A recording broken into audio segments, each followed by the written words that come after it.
Welcome you all. आज हम लेकर के आए हैं आपके सामने coordination compounds in organic chemistry का बहुत इंपॉर्टेंट चैप्टर है बच्चों।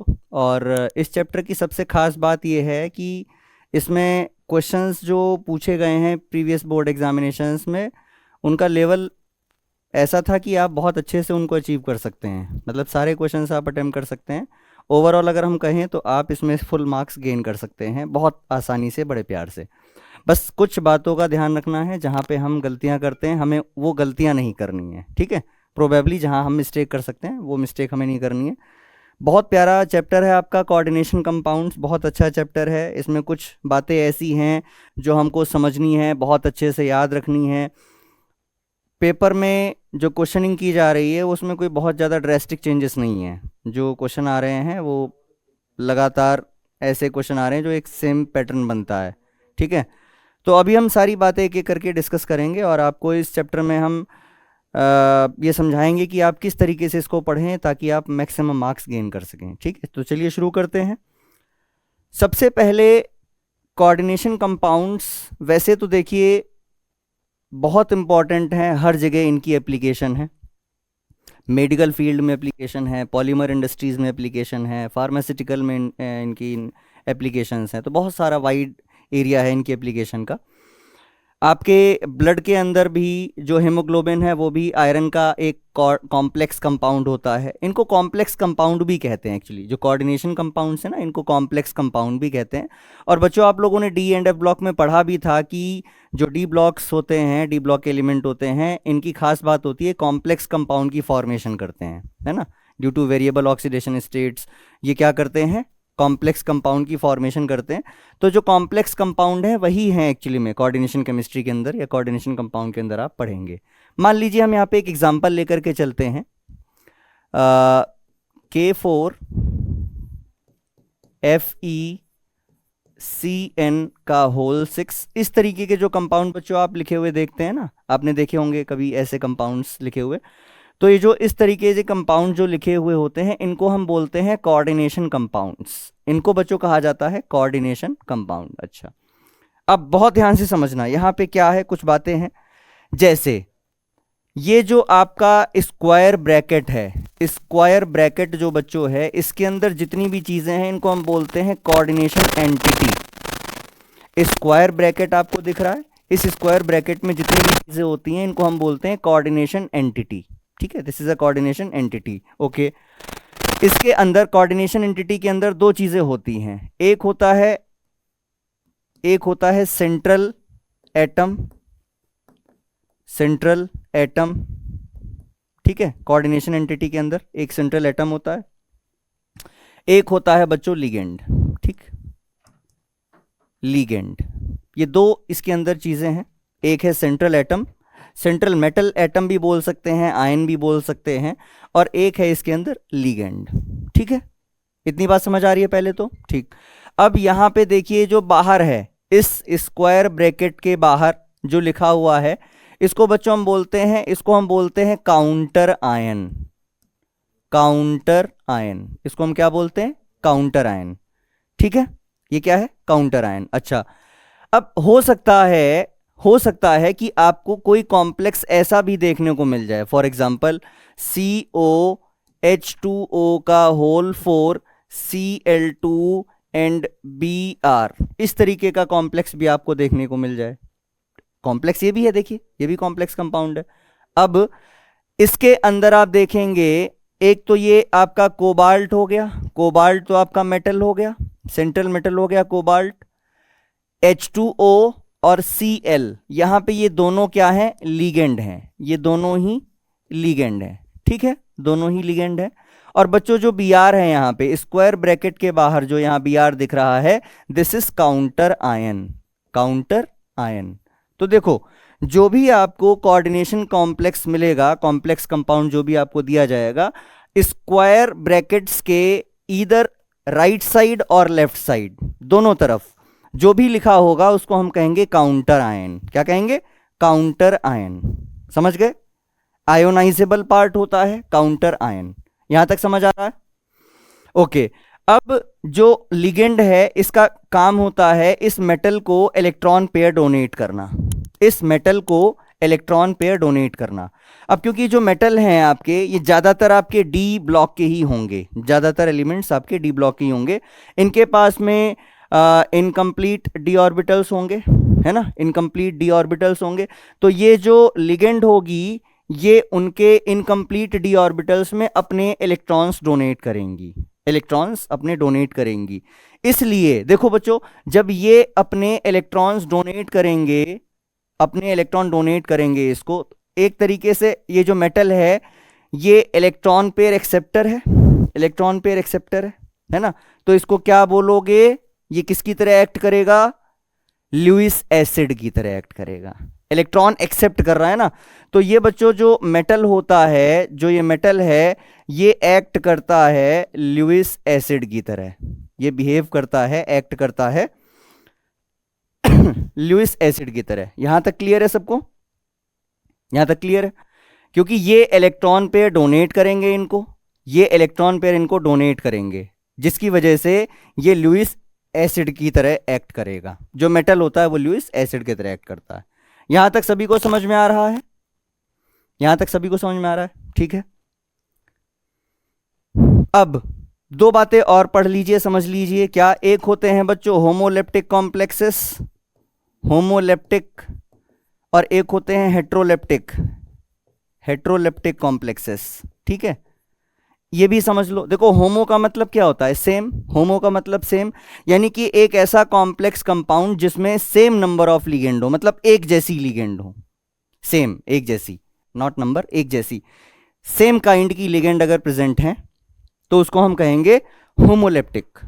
और अगर लिगेंड अलग अलग तरीके की हो गई तो वो हेट्रोलेप्टिक कॉम्प्लेक्स हो जाएगा। देखो ये जो हमने एग्जांपल लिया है ये आपका होमोलेप्टिक हो गया भाई, सिर्फ इसके अंदर CN है, 6 हैं एक जैसी CN, सिंपल। यहां देखो दो हैं, एक H2O और एक Cl2, दो अलग अलग तरीके की लिगेंड हो गई। तो ये वाला जो कॉम्प्लेक्स है आपका, ये एग्जांपल हो गया हेट्रोलेप्टिक, हेट्रोलेप्टिक कॉम्प्लेक्स का एग्जांपल हो गया ये। यहां तक समझ आ रहा है? यहां तक समझ आ रहा है? पक्का? चलिए आगे बढ़ते हैं। देखिए अब आपको निकालना है, अब आपको निकालना है मेटल का coordination number, oxidation state, oxidation state और कोऑर्डिनेशन नंबर, दो अलग अलग बातें हैं, जरा देखते हैं। सबसे पहले हम बात करेंगे, सबसे पहले हम बात करेंगे किस पे, oxidation state of metal, oxidation state of metal. ठीक है, जैसे हम इसी कॉम्प्लेक्स को ले रहे हैं K4FeCN का होल 6, ये वाला कॉम्प्लेक्स हम ले लेते हैं। हमने एग्जांपल ले लिया K4FeCN का होल 6, ये हमने एग्जांपल ले लिया है। ठीक है बच्चों, अब होना क्या है कि ये जो काउंटर आयन है, काउंटर आयन डिसोसिएट हो जाएगा, टूट जाएगा, ब्रेक हो जाएगा। कितने पोटेशियम है यहाँ पे बच्चों? 4 पोटेशियम है। ठीक है, यानी कि ये जो 4 पोटेशियम है, एक पोटेशियम से 1 प्लस चार्ज, एक पोटेशियम से 1 प्लस चार्ज, तो बच्चों 4 पोटेशियम से 4 प्लस चार्ज मिलेगा। ठीक है, इस कॉम्प्लेक्स के ऊपर उतना ही नेगेटिव चार्ज आ जाएगा। काउंटर आयन, काउंटर का मतलब अगर सामने वाला ऐसे एक्ट कर रहा है तो हमें उसको काउंटर करना है, सेम उतना ही अपोजिट डायरेक्शन में। ठीक है, काउंटर कर लेना। ठीक, तो जितना यहां से चार्ज टूटेगा उतना ही चार्ज कॉम्प्लेक्स के ऊपर आ जाएगा। 4 पोटेशियम है, एक पोटेशियम पे 1 प्लस, तो 4 पे 4 प्लस, यहां से ये 4 प्लस में टूटा तो इसके ऊपर 4 माइनस चार्ज आ जाएगा। बच्चों समझ में आ रही है बात?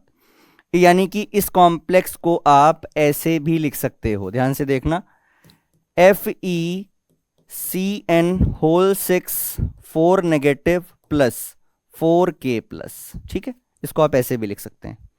ये जो कॉम्प्लेक्स है ब्रेक डाउन हो गया, टूट गया, 4K प्लस निकले तो 4 माइनस चार्ज आ गया, 4K प्लस निकले तो ऊपर 4 माइनस। भाई इलेक्ट्रिकल न्यूट्रलिटी मेंटेन रखनी है, 4K प्लस निकले 4 माइनस आ गया। ठीक, यहां तक समझ है?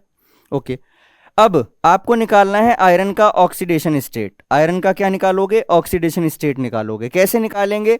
मान लीजिए कि आयरन जो है वो X, ठीक है, मान लिया आयरन X है।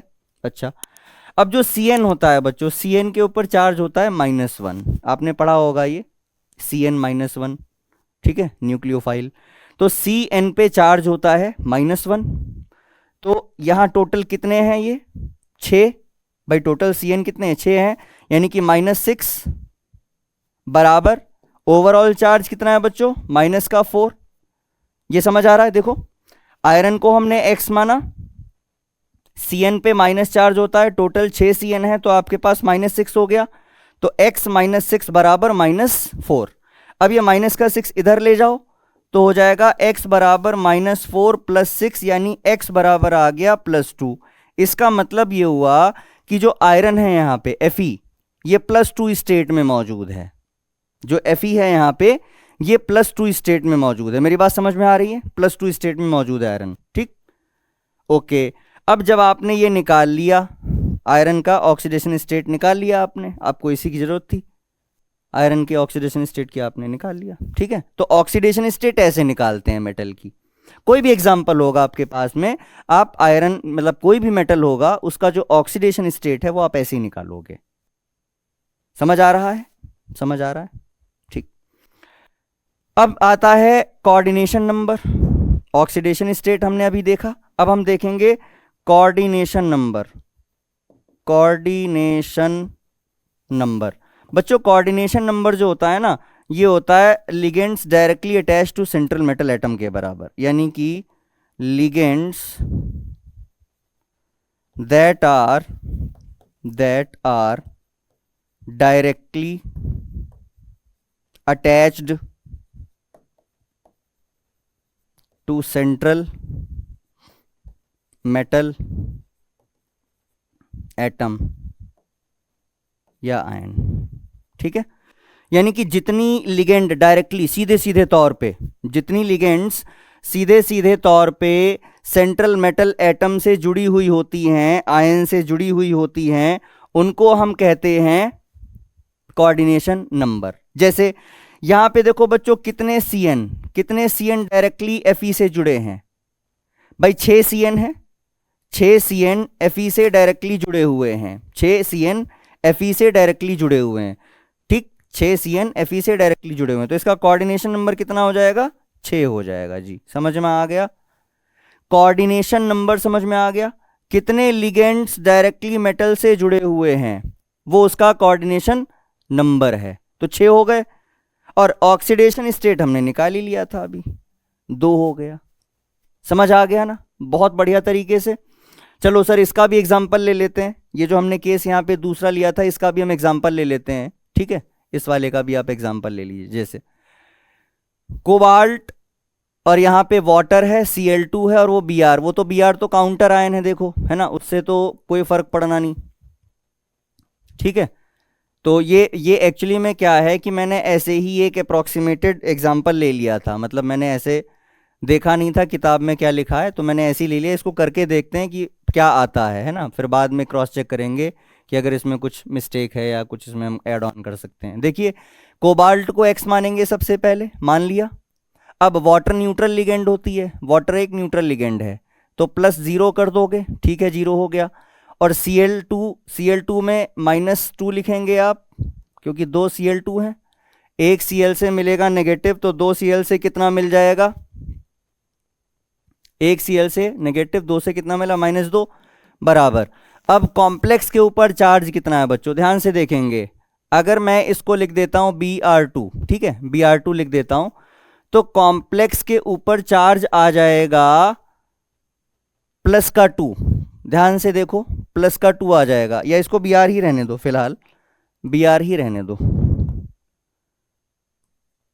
इसको Br ही रहने देते हैं, ठीक। Br यहां से टूटेगा माइनस में, ऊपर चार्ज आ जाएगा प्लस, यहां से Br ब्रेक होगा माइनस में, ऊपर चार्ज आ जाएगा प्लस, ठीक है। Br एक में टूटा, ऊपर +1 चार्ज आ गया।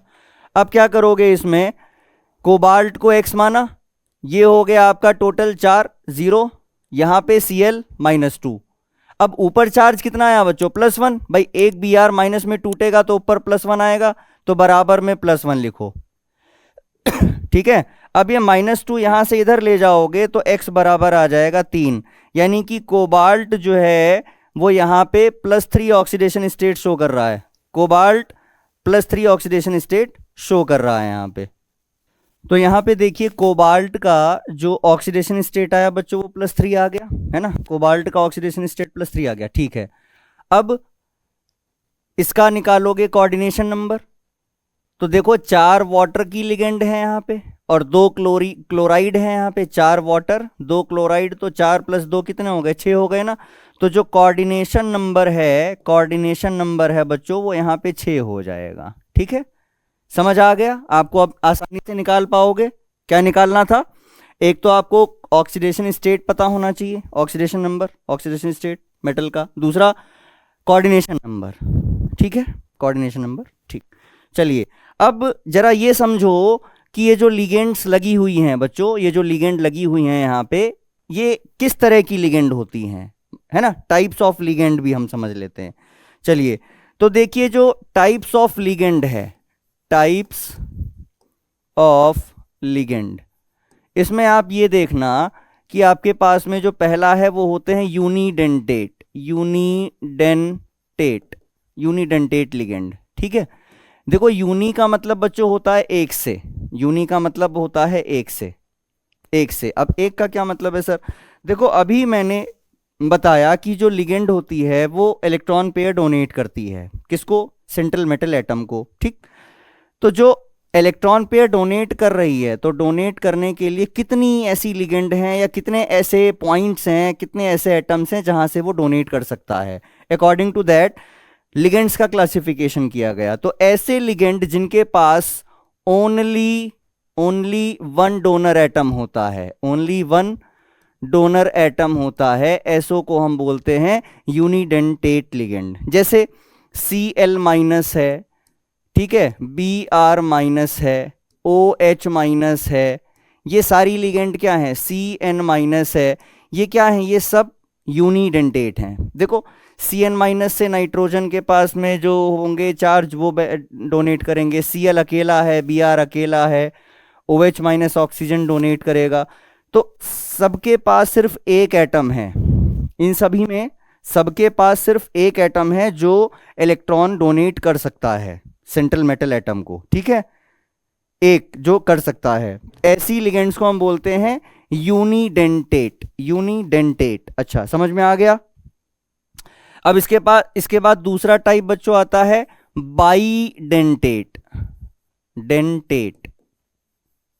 Bidentate ligand. अब ये कौन सी है, तो जैसे यूनिडेंटेट में आपने पढ़ा कि 2 होता है, ओनली 1 डोनर एटम। बाईडेंटेट में बच्चों 2 डोनर एटम होते हैं। अब 2 कैसे हो जाएंगे, है ना, 2 कैसे हो जाएंगे। देखो बाईडेंटेट और एम्बीडेंटेट, ये कंफ्यूजन वाला पॉइंट है, मैं इसको यहां पे भी क्लियर कर रहा हूं आपके साथ में। एक होती है बच्चों एम्बीडेंटेट लिगेंड, ये भी एग्जाम में पूछा जाता है, एम्बीडेंटेट लिगेंड और एक बाईडेंटेट लिगेंड, ठीक। दोनों में अंतर क्या है, देखो एम्बीडेंटेट लिगेंड ऐसी लिगेंड होती हैं जिनमें एक समय पर एक ही एटम जो है प्रेजेंट होता है डोनर के लिए, लेकिन टोटल 2 डोनर एटम होते हैं। ध्यान से समझो, एक ही लिगेंड होगी लेकिन एक समय पे एक ही एटम डोनेट कर पाएगा, बट डोनेट दोनों कर सकते हैं। सर कैसे कह रहे हो, क्या कह रहे हो, कुछ पता नहीं। देखो जैसे मान लीजिए क्या माने सर, मान लो NO2 है, NO2- होता है ना, NO2-, ठीक। तो NO2- जब बच्चों आप बनाओगे तो इसमें एक बार ऑक्सीजन डोनेट कर सकता है, जैसे यहां पे ऑक्सीजन डोनेट कर सकता है, ठीक है, और एक बार नाइट्रोजन भी डोनेट कर सकता है, ONO-, इसको ऐसे भी लिख सकते हैं, ठीक है, इसको ऐसे भी लिख सकते हैं। नाइट्रोजन भी कर सकता है, ऑक्सीजन भी कर सकता है, लेकिन करेगा एक समय पे एक ही एटम डोनेट करेगा, दोनों एक साथ नहीं करेंगे, एक समय पे एक ही करेगा। ऐसी लिगेंड को हम बोलते हैं ambidentate, ambidentate ligand.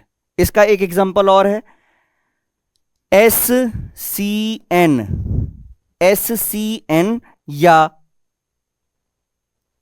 NCS, NCS minus. देखिए, अब या तो आप नाइट्रोजन से बॉन्डिंग करवाइए या आप सल्फर के साथ बॉन्डिंग करवाइए। नाइट्रोजन से बॉन्डिंग कर सकते हो, सल्फर से बॉन्डिंग कर सकते हो। समझ आ रहा है? थायोसाइनेट और आइसोथायोसाइनेट, थायोसाइनेट, आइसोथायोसाइनेट, दोनों में अंतर यही है, बॉन्डिंग का एटम बदल जाना। सल्फर से बॉन्डिंग करा रहे हो या नाइट्रोजन से बॉन्डिंग करा रहे हो, दोनों पॉसिबिलिटीज हैं, लेकिन एक समय पर एक ही करेगा।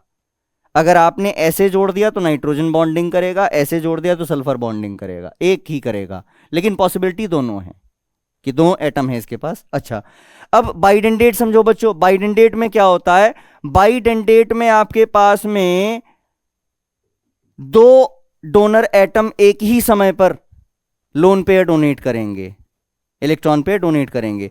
दो डोनर एटम होंगे और सेम समय पर डोनेट करेंगे, दो होंगे सेम समय पर करेंगे। इसमें आप मान लीजिए, जैसे ऑक्सिलेट है, ऑक्सिलेट आयन है, ठीक है। अब जो बच्चों ऑक्सिलेट आयन होता है, ऑक्सिलेट आयन जानते हैं सभी क्या होता है?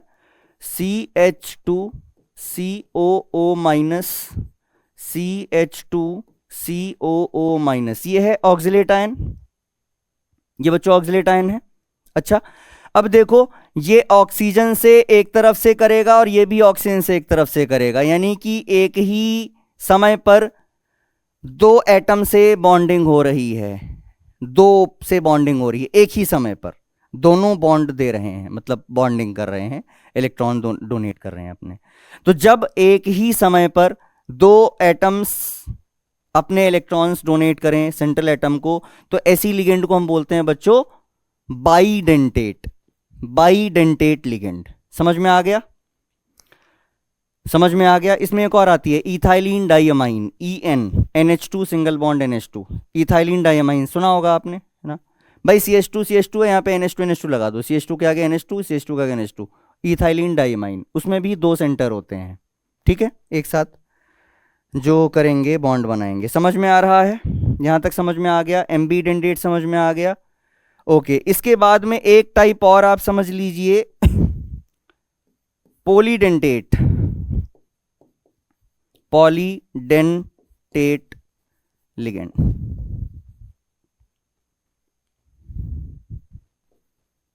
ठीक है, पॉलीडेंटेट लिगेंड। पॉलीडेंटेट लिगेंड का मतलब देखो, जैसे आप अभी तक समझ पा रहे होंगे, यूनी में एक आया, बाई में दो आ गए, फिर ऐसी तीन हो गए होंगे, चार हो गए होंगे, पांच हो गए होंगे, छह हो गए होंगे, तो क्या होगा? तो जब तीन से ज़्यादा हो जाते हैं, चार से ज़्यादा हो जाते हैं, तो हम उसको क्या बोल देते हैं बच्चों? पॉलीडेंटेट। पॉलीडेंटेट लिगेंड्स में डोनर एटम बढ़ जाते हैं, मतलब चार हो जाते हैं, चार से ज़्यादा हो जाते हैं एटम्स, डोनर एटम्स चार से ज़्यादा हो जाते हैं। यानी एक ही समय में जब चार चार एटम, पाँच पाँच एटम, छः छः एटम इलेक्ट्रॉन डोनेट करके बॉन्ड बनाने लगे सेंट्रल एटम से, तो ऐसी लिगेंड को हम बोलते हैं पॉलीडेंटेट लिगेंड, पॉलीडेंटेट लिगेंड। ठीक है, इसमें एक बहुत इंपॉर्टेंट एग्जांपल हम यूज़ करते हैं EDTA, EDTA। ये कौन है सर? ये नाम है, इथाइलिन डाइअमाइन टेट्रा एसीटेट। इसका नाम है बच्चों ethylene, ethylene diamine, diamine tetra acetate, tetra acetate. ठीक है, ये इस लिगेंड का नाम है। और ये बच्चों एक हेक्साडेंटेट लिगेंड होती है ये, ठीक है, हेक्साडेंटेट लिगेंड होती है ये, हेक्साडेंटेट लिगेंड होती है, ये याद रखना आप लोग। EDTA बहुत इंपॉर्टेंट एग्जांपल है EDTA का, हेक्साडेंटेट लिगेंड होती है ये। समझ में आ रहा है? सबको समझ में आ रहा है? पॉलीडेंटेट लिगेंड के अंदर EDTA पढ़ते हैं हम, ठीक है। ये थे टाइप्स ऑफ लिगेंड्स, यहां तक समझ में आ गया? टाइप्स ऑफ लिगेंड समझ में आ गया? चलिए आगे चलते हैं। अब आगे बच्चों हम चलते हैं कि इनके नाम देखो, एक CBSE में सीबीएसई में जो नोमेनक्लेचर है वो हमेशा पूछा जा रहा है, मतलब पिछले 3 साल से नोमेनक्लेचर आ रहा है। ठीक है, सीबीएसई में नोमेनक्लेचर आ रहा है इनका, कोऑर्डिनेशन कंपाउंड्स का। और इसमें सबसे इंपॉर्टेंट बात बताऊं आपकी, बच्चे करके आते हैं लेकिन वहां पे थोड़ी सी मिस्टेक कर देते हैं और पूरा नंबर गलत हो जाता है। देखो, किसी का नाम नहीं आप बिगाड़ सकते, है ना, ये जनरल भी बात होती है। आपका नाम कुछ है और आपके नाम को कोई गलत स्पेल करे या गलत स्पेल लिख जाए, कहीं पे स्पेलिंग गलत हो जाए, तो आप उसको करेक्ट करवाते हो ना। क्यों करेक्ट करवाते हो? क्योंकि भाई वो आपका नाम नहीं है। आपकी नाम ही तो आपकी पहचान है, आइडेंटिटी। नेम क्या होता है? Identity of a person. तो कंपाउंड्स की भी आइडेंटिटी क्या है? उनके नाम। और उनके नाम को अगर आप गलत लिखोगे तो पूरा काट दिया जाएगा। ठीक है, उसमें कोई रियायत नहीं दी जाती है बोर्ड एग्जामिनेशन में। चलिए, नाम बहुत आसानी से समझ जाओगे और बड़ा सिंपल होता है, बस कुछ पॉइंट्स हैं जिनको आपको याद रखना है, आप आसानी से नाम सीख जाएंगे, कर पाएंगे। एक एग्जाम्पल लेते हैं बच्चों यहाँ पे, और उसी से हम फिर नाम बताएंगे कॉम्प्लेक्सेस का कि नाम कैसे लिखना है। दो कॉम्प्लेक्स ले लेते हैं हम, ठीक है, 2 कॉम्प्लेक्स ले लेते हैं हम, आपकी बुक से ही ले लेते हैं कॉम्प्लेक्स 2, और दोनों का अलग अलग नाम होगा, दोनों के अलग अलग एग्जाम्पल हम कर लेंगे इसमें, ताकि आपको दोनों बातें क्लियर हो जाएं। चलिए, एक हम लिखते हैं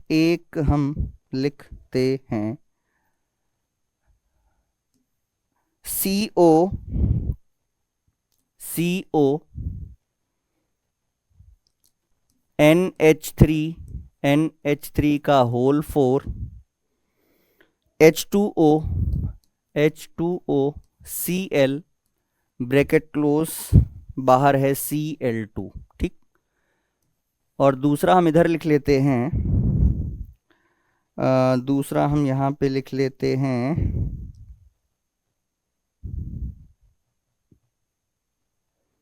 CO पॉजिटिव ये लिख लेते हैं, K3 AlC2O4 का होल थ्राइस, ये। ठीक है बच्चों, K3AlC2O4 का होल थ्राइस, हाँ ठीक है।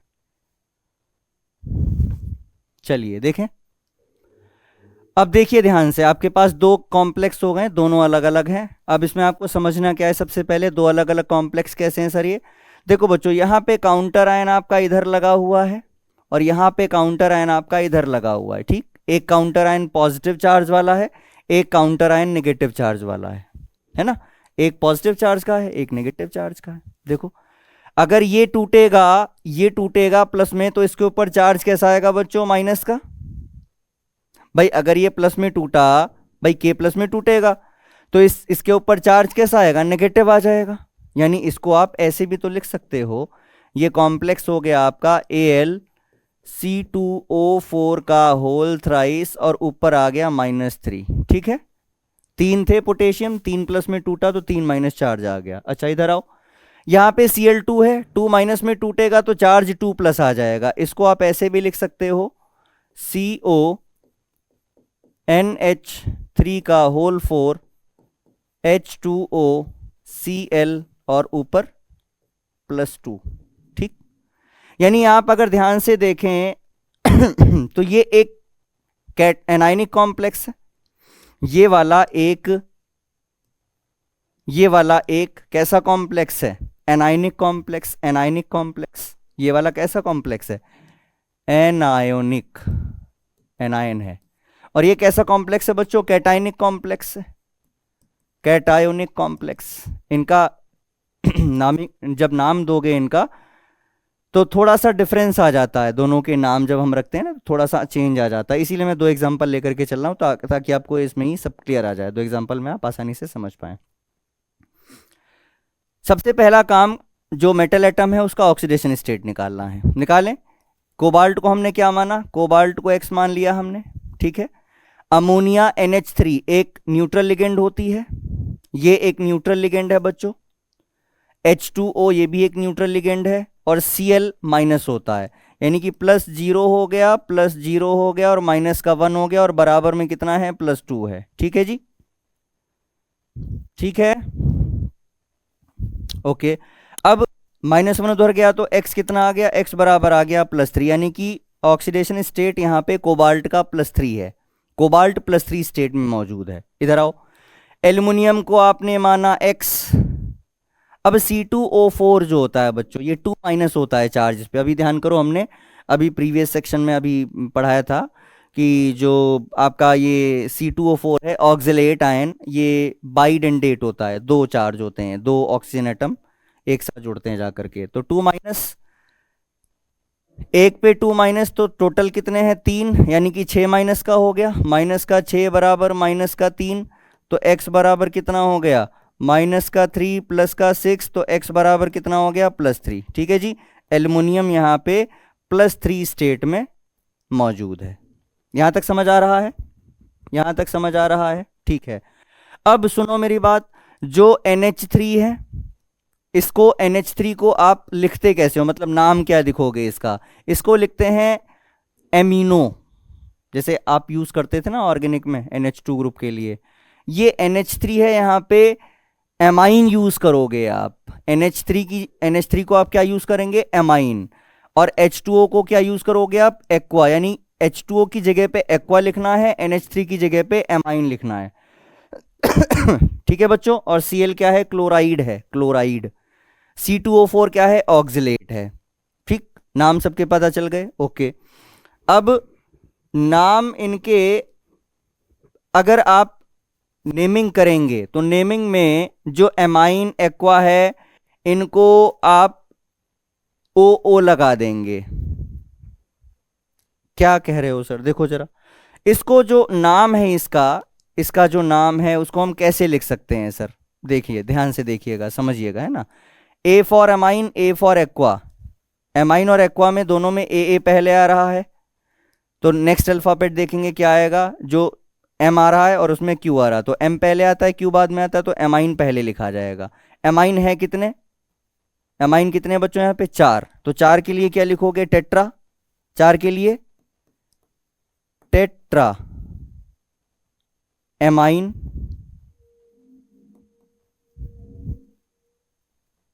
एक्वा, भाई पानी के लिए एक्वा,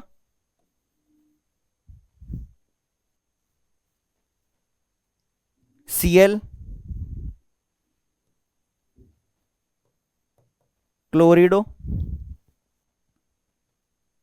क्लोरिडो, Cl के लिए क्लोरिडो, और कोबाल्ट, कोबाल्ट है ना, कोबाल्ट, ब्रैकेट लगाओगे, ऐसे ऐसे ब्रैकेट लगाओगे, और ब्रैकेट लगाने के बाद जो कोबाल्ट का ऑक्सीडेशन नंबर है ना, वो आप लिखोगे न्यूमरल्स में, जैसे +3 है तो आप 3 डंडे लगा दो, 1 2 3, ठीक।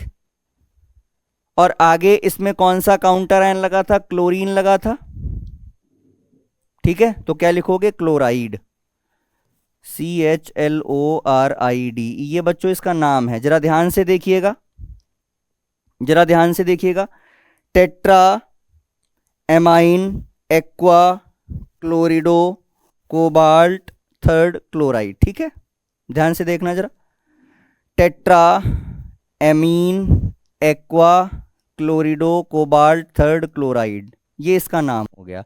कैसे दिया, क्या दिया, कैसे दिया, देखो जितने भी लिगेंड हैं उनके नाम आपको पता है। देखो, जो आप कहो कि सर यहाँ पे क्लोरिडो क्यों लिखा, एक्चुअली में जितने भी लिगेंड्स IDE, लास्ट में IDE आता है या ATE आता है, जैसे 8 नाइट्रेट सल्फेट, तो उनको O लिखोगे, O लास्ट में। IDE आ रहा है तो IDO कर दोगे, IDE आ रहा है लास्ट में तो IDO लिख दोगे, इडो, ठीक है। तो क्लोराइड की जगह क्लोरिडो हो गया, ब्रोमाइड होता तो ब्रोमिडो हो जाता, आयोडाइड होता तो आयोडो सॉरी हो जाता। आखिरी में IDE की जगह O लगा देना है आपको। और जितने भी न्यूट्रल हैं, ये एमाइन हो गया, एक्वा हो गया, ये एज इट इज लिखे जाएंगे, इनमें कोई परिवर्तन नहीं होता है, इसमें कुछ भी चेंज नहीं है, ठीक है। आपका कैसा भी लिगेंड हो, सॉरी आपका जो कोऑर्डिनेशन कॉम्प्लेक्स है वो कैसा भी हो, कैटाइनिक हो या एनाइनिक हो, इससे कोई मतलब नहीं पड़ता, आप क्या लिखोगे उसको, एक्वा और एमाइन ही यूज करेंगे, ठीक है। हाँ मेन, अच्छा चलो पहले इसका नाम लिखें, फिर हम आपको बताएंगे कि बेसिक हम क्या बताना चाह रहे हैं, डिफरेंस क्या है दोनों टाइप के कॉम्प्लेक्स में। This is anionic complex. ठीक, चलिए इसमें तो सर एक ही लिगेंड है सिर्फ, कौन सी है? ऑक्जिलेट। तो क्या लिखोगे? ऑक्जिलेटो लिखो। कितने ऑक्जिलेट हैं? ट्राई, भाई तीन ही तो हैं। क्या लिखोगे? ट्राई। नहीं, ट्राई नहीं लिखना है, पहले देखो यहां पे काउंटर आयन पहले क्या लिखा हुआ है? पोटेशियम। काउंटर आयन क्या है? पहले पोटेशियम। यहां पे काउंटर आयन नेगेटिव था, उसका नाम बाद में लिखा। यहां काउंटर आयन पहले आ रहा है, इसका नाम पहले लिखोगे। पहली चीज तो ये, काउंटर आयन अगर पहले लिखा हुआ है तो उसका नाम भी सबसे पहले देना है। काउंटर आयन अगर सबसे बाद में लिखा हुआ है तो उसका नाम भी सबसे बाद में देना है। ठीक है, तो क्या लिखोगे? पोटेशियम, काउंटर आयन का नाम पोटेशियम, फिर लिगेंड का नाम try, try oxalato, oxalato, oxalato, potassium try oxalato. Aluminium. अब बच्चों एल्यूमिनियम की जगह आप लिखेंगे एल्यूमिनेट। सर ये क्यों लिखा है, अभी बताते हैं। पोटेशियम ट्राई ऑक्जिलेटो एल्यूमिनेट, और ब्रैकेट में लिखोगे क्या? थर्ड, क्योंकि पोटेशियम की, सॉरी एल्यूमिनियम की जो ऑक्सीडेशन स्टेट है वो 3 है। यहां पे जरा ध्यान से देखेंगे, जरा ध्यान से देखेंगे। Potassium tri oxalato aluminate third. Sorry, देखो काउंटर आयन पहले लिखा है तो उसका नाम पहले लिखोगे, उसके बाद में लिगेंड का नाम लिखोगे, लिगेंड के बाद सेंट्रल मेटल का नाम दोगे, फॉलोड बाय ऑक्सीडेशन नंबर। क्या ऑक्सीडेशन नंबर है उसका? पैरेंथेसिस में यानी ब्रैकेट में लिख के आना है आपको। अगर इसमें आपने कोई भी चालाकी दिखाई, मतलब इसमें से आपने कुछ भी गलत कर दिया, एल्यूमिनेट की जगह एल्यूमिनियम लिखा है, या ऑक्जिलेटो की जगह ऑक्जिलेट लिख दिया, ठीक है, या फिर आपने ये थर्ड नहीं लिखा, ठीक, या थर्ड की जगह सेकंड लिखा है, वहां पे कोई भी एरर इसमें अगर आता है तो सबसे पहले उसको रॉन्ग माना जाता है। ठीक है, सबसे पहले उसको रॉन्ग माना जाता है, क्योंकि आपने नाम में गलती कर दी। अगर नाम गलत हो गया तो इसकी आइडेंटिटी गलत हो गई। तो नाम में कोई भी मिस्टेक वैसे तो एक्सेप्टेबल नहीं है। ठीक है, अब देखो बच्चों, जरा दोनों में ध्यान दो। अगर कैटायनिक कॉम्प्लेक्स है, ये कैटायनिक कॉम्प्लेक्स है, तो जो नाम है मेटल का वो एज इट इज लिखा जाएगा। जैसे कोबाल्ट था तो कोबाल्ट ही है, निकल होता तो निकल ही रहता, प्लेटिनम होता तो प्लेटिनम ही रहता, क्रोमियम होता तो क्रोमियम रहता। ठीक है, लेकिन अगर कॉम्प्लेक्स आपका एनायनिक है, नेगेटिव है, तो बच्चों नाम के आगे एट आ जाता। अगर प्लेटिनम का कॉम्प्लेक्स होता तो प्लेटिनेट हो जाता, क्रोमियम का कॉम्प्लेक्स होता तो क्रोमेट हो जाता, ठीक है, निकल का कॉम्प्लेक्स होता तो निकलेट हो जाता। समझ में आ रहा है? कोबाल्ट का कॉम्प्लेक्स होता तो कोबाल्टेट हो जाता। समझ पा रहे हैं? जिंक का होता तो जिंकेट हो जाता। ये कब होता? एट कब लगाओगे मेटल के आगे? एट कब लगाओगे? जब आपका कॉम्प्लेक्स कैसा हो जाए?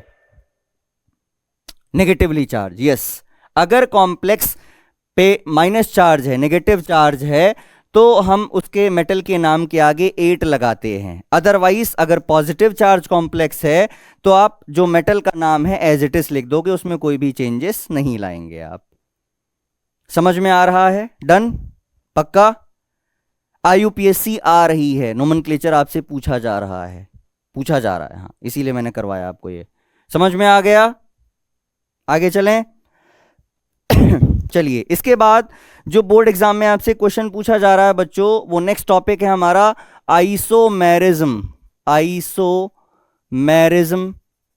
In coordination compounds. Isomerism in coordination compounds. इसमें आइसोमेरिज्म भी पूछी जाती है। ये भी पिछले 3 सालों में पूछा ही जा रहा है लगभग क्वेश्चन, कि कितने पॉसिबल आइसोमर्स हैं, या write down the isomers of the given compound.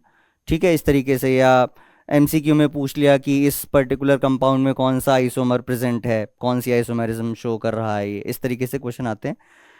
तो चलिए समझते हैं आइसोमेरिज्म। तो आइसोमेरिज्म बच्चों 2 ही तरीके की होती हैं, आपने पढ़ा है इसको पहले भी। क्या? एक होते हैं बच्चों स्ट्रक्चरल आइसोमर्स, स्ट्रक्चरल, और एक होते हैं स्टीरियो आइसोमर्स, स्टीरियो। ये हमने ऑर्गेनिक में भी पढ़ा था। ऑर्गेनिक में भी हमने पढ़ा था स्ट्रक्चरल आइसोमर्स और स्टीरियो आइसोमर्स। ठीक है, स्ट्रक्चरल तब आएंगे जब एटम के 3 डायमेंशनल स्पेस से कोई लेना देना नहीं है। ठीक है, सिर्फ उनकी जो स्ट्रक्चर है वो बदल जाए। अब स्ट्रक्चर बदलने के पीछे भी कई कारण हो सकते हैं, अलग अलग तरीके हो सकते हैं स्ट्रक्चर कैसे बदलती है। समझ में आ रहा है? समझ में आ रहा है? चलिए, तो सबसे पहले हम स्ट्रक्चरल आइसोमर्स में बात करेंगे बच्चों। पहला है आपका लिंकेज आइसोमर्स। लिंकेज आइसोमेरिज्म लिख लेते हैं, लिंकेज आइसोमेरिज्म। ठीक है, लिंकेज आइसोमेरिज्म। अब जैसा कि आपको यहां से दिखाई दे रहा है लिंकेज, देखो लिंकेज का क्या मतलब होता है। लिंक लिंक लिंक लिंक ढूंढो, लिंक क्या है, लिंक ढूंढो सर, क्या लिंक है सर इनके बीच में। देखिए लिंकेज में आप ये देखेंगे कि जो एटम है वो अलग अलग सेम ही कंपाउंड में अलग अलग एटम से जुड़ रहा होगा। खास बात समझो, खास बात क्या है, इसके अंदर आपकी एम्बीडेंटेट लिगेंड प्रेजेंट होगी, ये ध्यान रखना। एम्बीडेंटेट लिगेंड प्रेजेंट होगी इसकी इसके अंदर आपकी एम्बीडेंटेट लिगेंड प्रेजेंट होगी। ठीक है, एक एग्जांपल ले, जैसे मान लीजिए आपके पास में एक कॉम्प्लेक्स है, लेट इट बी CrH2O का होल 5 NO2 एंड Cl2। ठीक है, एक ये कॉम्प्लेक्स है आपके पास में, एक ये कॉम्प्लेक्स है, और इसी को हम ऐसे भी लिख सकते हैं CrH2O का होल 5 ONOCl2। जरा ध्यान से देखो, हमारे पास में क्रोमियम का कॉम्प्लेक्स है, वाटर एक लिगेंड है यहाँ पे, और NO2 प्रेजेंट है। NO2 बच्चों अभी हमने पढ़ा था कि ये एक एम्बीडेंटेट लिगेंड होता है, एम्बीडेंटेट इसीलिए लिखा है यहाँ पे एम्बीडेंटेट लिगेंड, मतलब दो डोनर एटम एक बार में एक ही काम करेगा, लेकिन डोनर एटम दो होते हैं। तो देखो यहाँ पे नाइट्रोजन से बॉन्ड है और यहाँ पे ऑक्सीजन से बॉन्ड है, तो एक ही कंपाउंड में जो आपका कॉम्प्लेक्स है क्रोमियम का, जो मेटल है, वो दो अलग अलग एटम से बॉन्ड हो रहा है। देखो एक बार नाइट्रोजन से बॉन्ड हो रहा है, एक बार ऑक्सीजन से बॉन्ड हो रहा है। तो जहां पर अलग अलग एक ही आइसोमर में, एक ही कॉम्प्लेक्स में जहां पर दो अलग अलग एटम से बॉन्डिंग हो रही हो, ठीक है, ऐसे आइसोमर्स को हम कहते हैं लिंकेज आइसोमर्स। और ये जो प्रोसेस है इसको हम कहते हैं लिंकेज आइसोमेरिज्म। समझ में आ रहा है बच्चों? NO2 में पहले नाइट्रोजन से बॉन्डिंग हो रही है और यहां पे ऑक्सीजन से बॉन्डिंग हो रही है। आप समझ पा रहे हैं? क्लियर है ना? एम्बीडेंटेट लिगेंड का होना बहुत जरूरी है। समझ में आ रहा है? ठीक, अब इसके बाद में दूसरा कोऑर्डिनेशन आइसोमेरिज्म।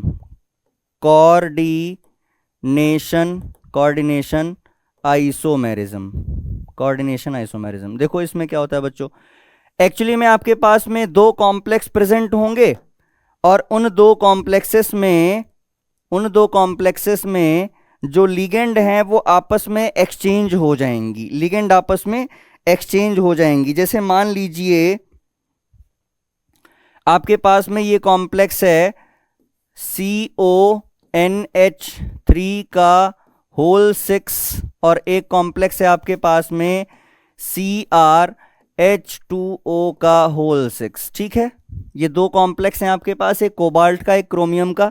अब आपको क्या करना है, ये NH3 इधर भेज दो और H2O को इधर ले आओ। ठीक है, आपस में एक्सचेंज करा दो इनको, तो ये क्या बन जाएगा, COH2O का होल 6 एंड CrNH3 का होल 6। तो ऐसी जो आइसोमेरिज्म होती है जहां पर दो कॉम्प्लेक्स होते हैं आपके पास में, दो कॉम्प्लेक्स में जो लिगेंड्स होती हैं वो आपस में एक दूसरे का जो प्लेस होता है वो इंटरचेंज कर लेती हैं, एक्सचेंज ऑफ लिगेंड हो जाता है। ऐसे आइसोमेरिज्म को हम बोलते हैं कोऑर्डिनेशन आइसोमेरिज्म। समझ में आया बच्चों? कोऑर्डिनेशन आइसोमेरिज्म समझ में आया? पक्का? समझ में आ गया? ओके, चलिए थर्ड पे हम मूव ऑन करते हैं बच्चों। तीसरा है हमारा आयोनाइजेशन, ये भी बहुत इंपॉर्टेंट है। थर्ड है बच्चों हमारा आयोनाइजेशन आइसोमेरिज्म। अच्छा, इसमें क्या होता है? इसकी खास बात ये होती है बेटा कि आपके पास जो कोऑर्डिनेशन कॉम्प्लेक्स होता है वहां पे जो काउंटर आयन प्रेजेंट होगा, उस काउंटर आयन में इतना पोटेंशियल होता है कि वो कोऑर्डिनेशन एंटाइटी के अंदर आकर के अंदर वाले आयन को रिप्लेस कर देता है बाहर। क्या कह रहे हो सर, समझ नहीं आ रहा? देखो, आपके पास मान लीजिए कॉम्प्लेक्स है, प्लेटिनम का कॉम्प्लेक्स है, और ये है NH3 का होल 4, और इधर ले लो आप Cl2 और यहाँ पे ले लेते हैं हम, यहाँ पर हम ले लेते हैं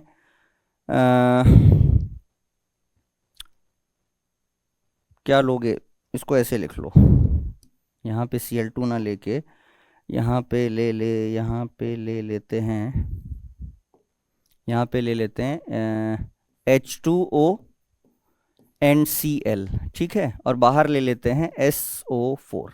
अब ठीक है? हाँ, अब ठीक है। देखो, अब क्या होगा कि ये जो सल्फेट है SO4 इसका पोटेंशियल इतना है कि ये कोऑर्डिनेशन एंटाइटी के अंदर आएगा और क्लोरीन को यहां से भगाएगा, यानी कि सल्फेट अंदर आ जाएगा, क्लोरीन बाहर चला जाएगा। आयोनाइज हो गए, आयोनाइज कर दिया, काउंटर आयन ने अंदर वाले एक आयन को आयोनाइज कर दिया। ये तो नॉन आयोनाइजेबल है ना। अमोनिया और वाटर कैसा है? न्यूट्रल लिगेंड है, non ionisable, neutral 0 0। Chlorine ionise हो सकता है Cl माइनस में, तो बाहर वाले काउंटर आयन ने अंदर वाले एक लिगेंड को क्या कर दिया? आयोनाइज कर दिया। तो ऐसी जो आइसोमेरिज्म होती है उसको हम कहते हैं आयोनाइजेशन आइसोमेरिज्म। देखिए, इसका जो बनेगा PTNH3 का होल 4 H2O, और अंदर आ गया इस बार SO4 और बाहर चला गया Cl, ठीक है। तो ये जो दोनों आइसोमर्स हैं, ये कैसे आइसोमर्स हैं बच्चों आपस में? Ionisation isomers, ionisation isomers. समझ में आ गया? समझ में आ गया, बहुत बढ़िया। आखिरी जो है स्ट्रक्चरल आइसोमर का पार्ट, वो आता है बच्चों सॉल्वेट आइसोमेरिज्म। चौथा पार्ट है इसका सॉल्वेट आइसोमेरिज्म। इसको हम हाइड्रेट आइसोमेरिज्म भी कहते हैं। हाइड्रेट आइसोमेरिज्म, हाइड्रेशन भी बोल देते हैं, हाइड्रेट भी बोल देते हैं, ठीक है। सॉल्वेट है सॉल्यूशन, मतलब सॉल्वेंट होगा, हाइड्रेट है हाइड्रेशन होगा, मतलब पानी से यहाँ पे आ रहा है, आपको समझ में, पानी की प्रेजेंस होगी H2O, बिल्कुल H2O की प्रेजेंस होती है बच्चों यहाँ पे 100% H2O की प्रेजेंस होती है। अब आपको देखना क्या है कि देखो, ऐसा है कि आपके पास मान लीजिए कोई कॉम्प्लेक्स है, और वो कॉम्प्लेक्स हम ले लेते हैं क्रोमियम का, जैसे ये ले लो CrH2O का होल 4 Cl2 और CO3.2H2O, ऐसे करके कॉम्प्लेक्स आपको दे रखा है, ठीक है। ऐसे करके आपको एक कॉम्प्लेक्स दे रखा है, समझ में आ रहा है? अब आप क्या करेंगे? देखिए, आप कर क्या सकते हैं यहाँ पे, आप यहाँ पे क्या कर सकते हैं, आप यहाँ पे ये कर सकते हैं कि बाहर से जो पानी है सॉरी, जो बाहर से बेटा पानी है उसको आप अंदर ला सकते हो। H2O को बाहर से आप अंदर ला सकते हैं, या अंदर से बाहर भी ले जाया जा सकता है। जैसे यहाँ पे 2 पानी के मॉलिक्यूल बाहर हैं, 2 मॉलिक्यूल पानी के बाहर हैं, तो आप एक काम करो, एक मॉलिक्यूल पानी का अंदर ला सकते हो। जब एक मॉलिक्यूल अंदर लेके आओगे तो आपको अंदर से भी कुछ बाहर ले जाना पड़ेगा ना? बिल्कुल ले जाना पड़ेगा सर। तो एक काम करते हैं इसको हम ऐसे लिख लेते हैं CrH2O का होल 5 Cl और बाहर हो गया Cl इंटू CO3 .H2O। समझ आ रहा है? हमने क्या किया, हमने पानी की पोजीशन को चेंज किया। पानी यानी कि जो वाटर था उसके हमने पोजीशन को पोजीशन मतलब ये है कि number of atoms of water molecules हमने क्या किए, बदल दिए। जैसे यहाँ पे 4 अंदर थे 2 बाहर थे, इस दूसरे केस में 5 अंदर हो गए 1 बाहर हो गया। तो पानी का जो मॉलिक्यूल्स थे, नंबर ऑफ एटम्स या नंबर ऑफ मॉलिक्यूल जो थे वो घट और बढ़ रहे हैं, एक में कम हो रहे हैं एक में ज़्यादा हो रहे हैं।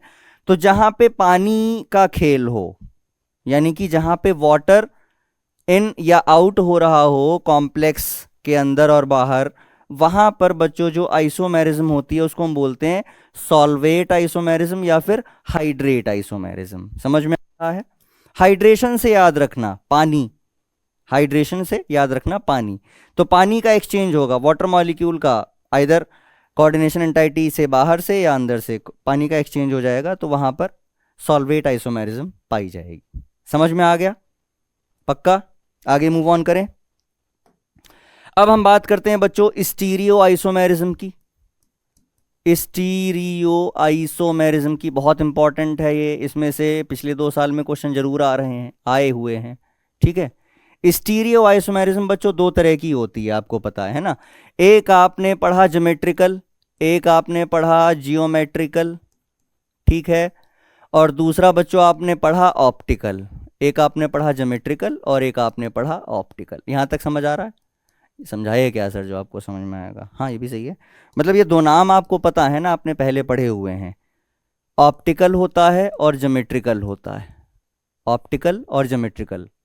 अच्छा जी, जो ज्योमेट्रिकल आइसोमर हैं, जो ज्योमेट्रिकल आइसोमर हैं इसमें आपको पता होगा कि आप क्या पढ़ते हैं ज्योमेट्री में। भाई ज्योमेट्री में आप बताते हैं सिस एंड ट्रांस, ठीक है, बहुत इंपॉर्टेंट है, ध्यान से सुनना।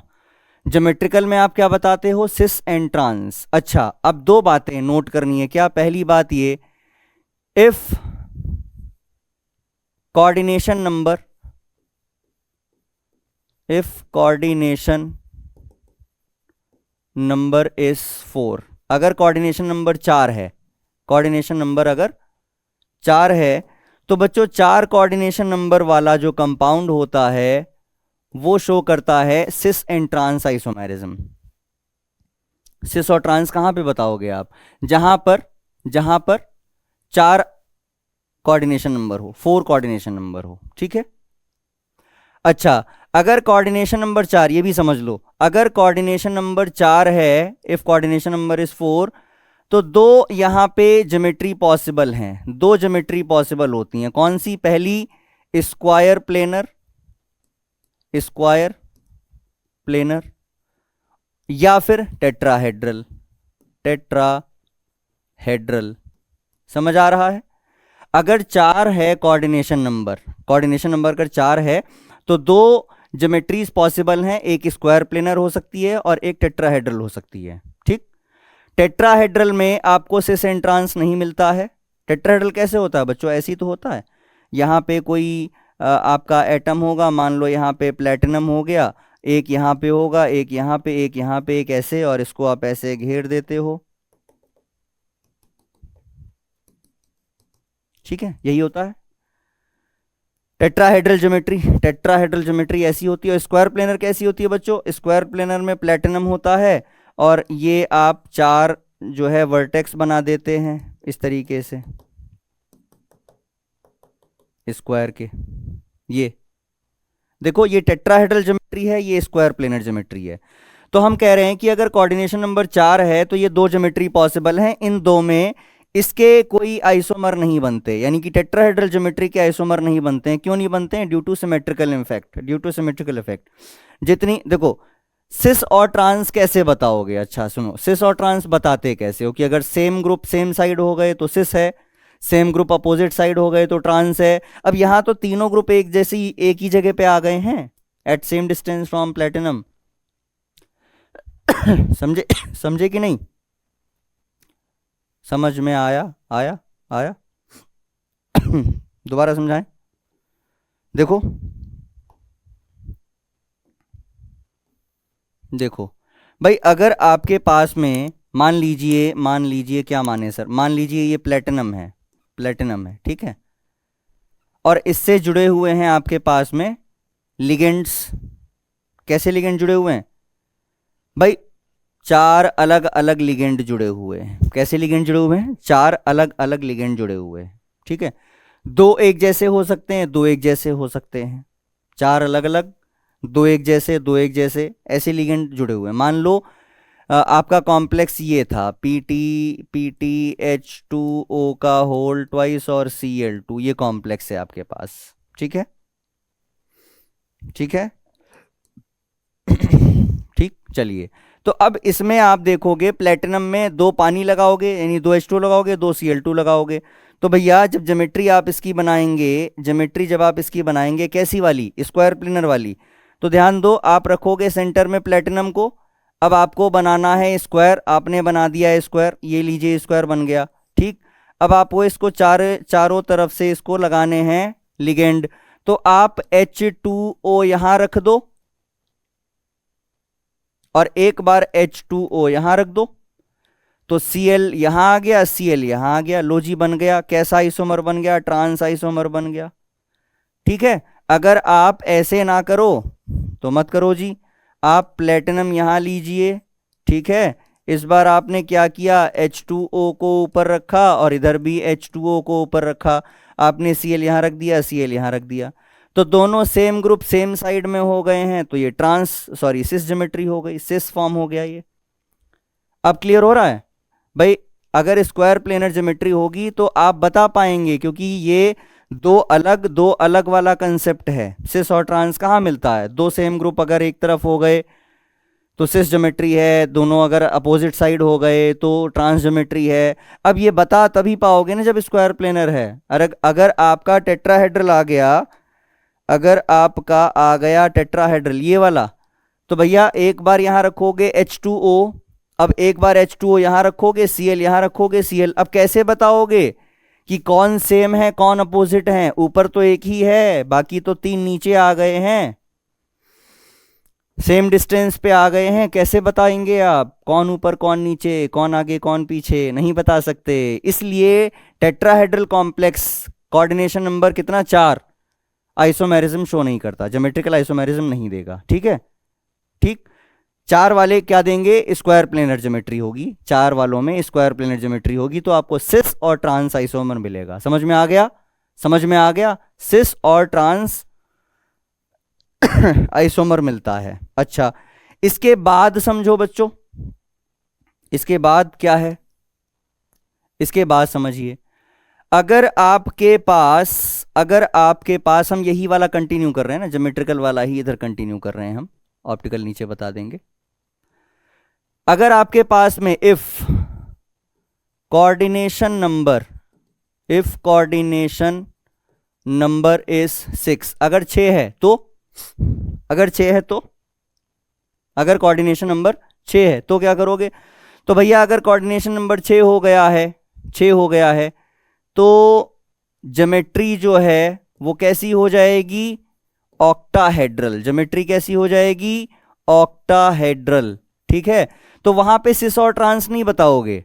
जब ज्योमेट्री ऑक्टाहेड्रल हो गई, कोऑर्डिनेशन नंबर 6 हो गया, तो सिस ट्रांस नहीं बताओगे। तो आपको क्या बताना है? तो आपको बताना है फेशियल एंड मेरिडोनियल। ये क्या लिख रहे हो सर? ये नाम है बच्चों, फेशियल वो वाला नहीं, खुश हो रहे हो। फेशियल इसको हम शॉर्ट में बोलते हैं बच्चों FAC, फैक, और ये मेरिडोनियल को हम बोलते हैं मर। तू मर, मैं तो नहीं मर रहा। मर, MER, मर।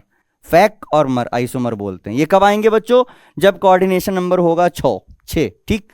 इसको भी बहुत अच्छे से समझेंगे, जरा ध्यान से। एक एग्जांपल इसका भी ले लेते हैं साथ के साथ ही। क्या? कोऑर्डिनेशन नंबर 6 है, ज्योमेट्री बनाओ जैसे। अब इसमें आपको याद ये भी रखना पड़ेगा कि जो आपका कॉम्प्लेक्स होगा, मान लीजिए आपके पास क्रोमियम का कॉम्प्लेक्स है और यहाँ पे H2O 3 है और NH3 3 है, मतलब ऐसा है कि आपको 3 3 सेम मिलेंगे। ठीक है, 3 एक जैसे होने ही चाहिए। देखो अगर 3 3 2 हो गए पेयर में तो कोई दिक्कत ही नहीं है, लेकिन 3 होना ही चाहिए, मतलब एक लिगेंड जो है वो 3 होनी चाहिए, 3, कोई भी एक लिगेंड 3 होनी चाहिए, तभी पोजीशन ऑक्यूपाई हो पाएगी, तभी हम समझा पाएंगे, तभी आप समझ पाओगे। ठीक, देखो जरा, अब इसके इसके आइसोमर बनाने हैं आपको, इसके आइसोमर ड्रॉ करने हैं, जरा ध्यान से देखेंगे। हमने हमने बनाया, क्या बनाया हमने बनाया ऑक्टाहेड्रल अरेंजमेंट। ठीक है, सेंटर में हमने लिया Cr, इधर आप ले रहे हैं, ये देखो बच्चों यही तो होता है ऑक्टाहेड्रल, ऑक्टाहेड्रल जो ज्योमेट्री होती है वो यही होती है।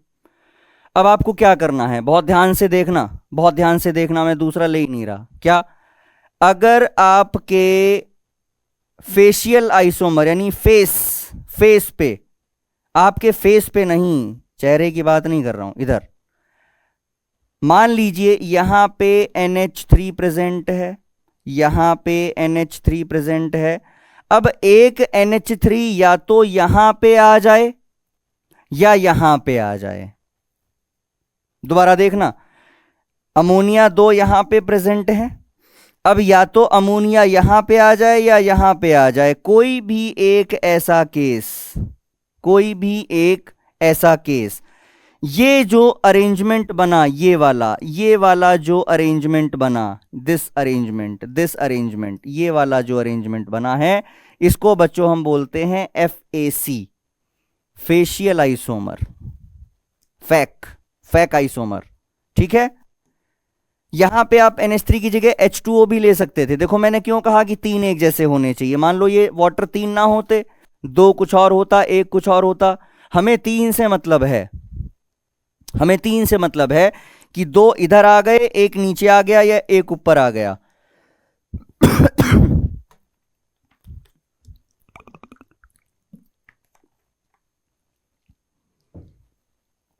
ध्यान दे, 2 इधर हैं, 1 नीचे आ जाए या 1 ऊपर आ जाए। इसको आप इधर भी लिख सकते हो, आप 2 अमोनिया यहां लगा दो, 1 यहां लिया हो या 1 यहां लिया हो, कैसे भी कर लो।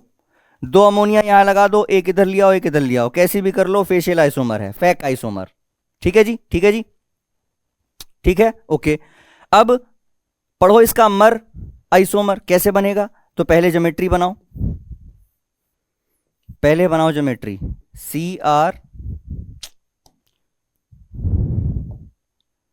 Cr 1 2 3 4 5 और 6। ठीक है, अब क्या देखना है आपको, ध्यान से देखना, यहां अमोनिया है, यहां अमोनिया है, और 1 अमोनिया यहां पे आ गया, लियो जी। ठीक है, यहां अमोनिया है, 1 इधर आ गया वर्टेक्स पे, यानी कि ये वाला जो ट्रायंगल हो गया, ये वाला जो ट्रायंगल हो गया आपका इस तरीके से।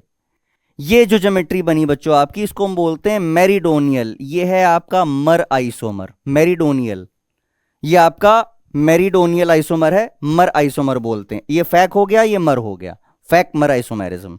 ये कब होती है, जब कोऑर्डिनेशन नंबर कितना होना चाहिए, 6 होना चाहिए। कोऑर्डिनेशन नंबर कितना होना चाहिए, 6 नंबर। ठीक, अगर 6 कोऑर्डिनेशन नंबर है तो आपको फैक और मर आइसोमेरिज्म मिलता है। समझ में आ गया, समझ में आ गया, पक्का एकदम, पक्का एकदम। देखो बच्चों, ड्रॉ करने के लिए आते हैं आइसोमर्स, आइसोमर आपको आते हैं ड्रॉ करने के लिए, ड्रॉ करने के लिए। अब पता है आपको कई बार दिक्कत होती है ड्रॉ करने में, जैसे मैं एक एग्जांपल आपको कराता हूं, एक एग्जांपल मैं आपको करवा रहा हूं बेटा, इसका आइसोमेरिज्म को ड्रॉ करने का। ऑप्टिकल वाला ही केस ले लेते हैं जहां पे आपको बताना है ऑप्टिकल आइसोमेरिज्म में। ठीक है, ऑप्टिकल आइसोमेरिज्म का केस ले लेते हैं, ये ज़्यादातर पूछा गया है और इसमें कई बार बच्चे जो है ना कंफ्यूज हो जाते हैं या गलत करके आ जाते हैं। तो हमें कंफ्यूज नहीं होना है, हमें गलत भी नहीं करना है, हमें कंफ्यूज भी नहीं होना है सर, हमें गलत भी नहीं करना है सर। ठीक है, ठीक है, चलिए एग्जाम्पल ले लें। जैसे आपको अब ऑप्टिकल आइसोमर वाला पार्ट हम पढ़ रहे हैं बेटा, ठीक है, ऑप्टिकल आइसोमेरिज्म हम यहाँ पे पढ़ेंगे। अभी हमने जो पढ़ी वो थी ज्योमेट्रिकल, अब हम पढ़ेंगे ऑप्टिकल आइसोमेरिज्म। ऑप्टिकल आइसोमेरिज्म में आपको पता है कि मिरर इमेज मिलेगी, मिरर इमेज मिलनी है। ऑप्टिकल आइसोमर में क्या होता है, मिरर इमेज मिलेगी आपको, एक डी फॉर्म होगी एक एल फॉर्म होगी। अगर डी और एल फॉर्म सुपर इम्पोसिबल हो जाते हैं तो आप उनको कहते हो इनेंशियोमर्स, है ना। डी और एल फॉर्म अगर सुपर इम्पोज हो गई, सॉरी नॉन सुपर इम्पोसिबल होती है, तो आप उनको क्या कहते हैं, इनेंशियोमर्स कहते हैं। चलिए समझते हैं। एक एग्जांपल ले रहे हैं यहाँ पे, PtCl2En का होल ट्वाइस, PtCl2En का होल ट्वाइस, और ऊपर है चार्ज 2+। ठीक है जी, चार्ज है 2+। चलो जी इसको करके देखते हैं। अब ध्यान देना, आपको यह समझना है कि ऑप्टिकल आइसोमेरिज्म आपका ज्यादातर ऐसे केसेस में मिलेगा जहां पे बाइडेंटेट लिगेंड प्रेजेंट होगी, बाइडेंटेट लिगेंड प्रेजेंट होगी। ठीक है, बाइडेंटेट लिगेंड प्रेजेंट होगी। आप इसको और ज्यादा फर्दर मोर प्रिसाइज कर सकते हैं, जहां पे चिलेट लिगेंड प्रेजेंट होता है, चिलेट लिगेंड प्रेजेंट होती है। ये क्या कह दिया सर आपने, ये क्या होता है? देखिए यही सेम ही, लगभग सेम ही बात है। बाइडेंटेट लिगेंड जो होती हैं वो चिलेटिंग इफेक्ट शो करती हैं, चिलेटिंग इफेक्ट शो करती हैं। चिलेट कंपाउंड्स होते हैं ऐसे कंपाउंड जहां पे बाइडेंटेट लिगेंड प्रेजेंट होती हैं, और चिलेट कंपाउंड ज़्यादा स्टेबल, ज़्यादा स्ट्रांग होते हैं कंपैरेटिव टू नॉर्मल कॉम्प्लेक्स और कोऑर्डिनेट कंपाउंड्स के कंपैरिजन में। ठीक है, तो खास बात क्या याद रखनी है कि आपका चिलेट लिगेंड होगा, बाइडेंटेट लिगेंड प्रेजेंट होगा, ऑक्सिलेट हो सकता है, इथाइलिन डायमाइन हो सकता है, EDTA हो सकता है, और क्या हो सकता है, यही हो सकते हैं। ठीक है, तो इनमें से कोई भी प्रेजेंट है तो आपको ऑप्टिकल आइसोमेरिज्म मिलेगा। ऑप्टिकल आइसोमेरिज्म में आपको ड्रॉ कैसे करना होता है बच्चों, देखो ध्यान से देखना है। ध्यान से क्या देखे सर, आपको ज्योमेट्री बनानी है ऑक्टाहेड्रल, है ना। एक बार सीख लो बस, फिर सीख जाओगे। आपने लिया यहाँ सेंटर में प्लेटिनम, ठीक, इतना छोटा क्यों लिख दिया सर, ये सेंटर में आपने लिया प्लेटिनम, 1 2 3 4 5 और 6, यही होता है, यही होता है 6 वाला ऑक्टाहेड्रल ज्योमेट्री। अब आपको क्या करना है बच्चों, ध्यान से देखिएगा क्या करना है, क्या करना है। आपने EN लिया, आपने क्या लिया, EN लिया, तो भैया EN जो होता है ये दो तरफ से कोऑर्डिनेट करता है, मतलब दो तरफ से बॉन्ड बनाता है EN, यानी ये ऐसे भी इसको बाउंड करेगा और ऐसे भी इसको बाउंड करेगा, दो तरफ से बाउंड करेगा। समझ पा रहे हैं ना, समझ पा रहे हैं भाई। EN जो है ये बाइडेंटेट है, इधर से भी घेरेगा इधर से भी घेरेगा, कोऑर्डिनेट करेगा इसके साथ में। ठीक, दूसरा EN आप ले लीजिए यहाँ पे, ठीक, तो इसने क्या किया, इधर से भी घेरा और ऐसे भी घेरा। कहाँ चले गए सर आप, ये सॉरी,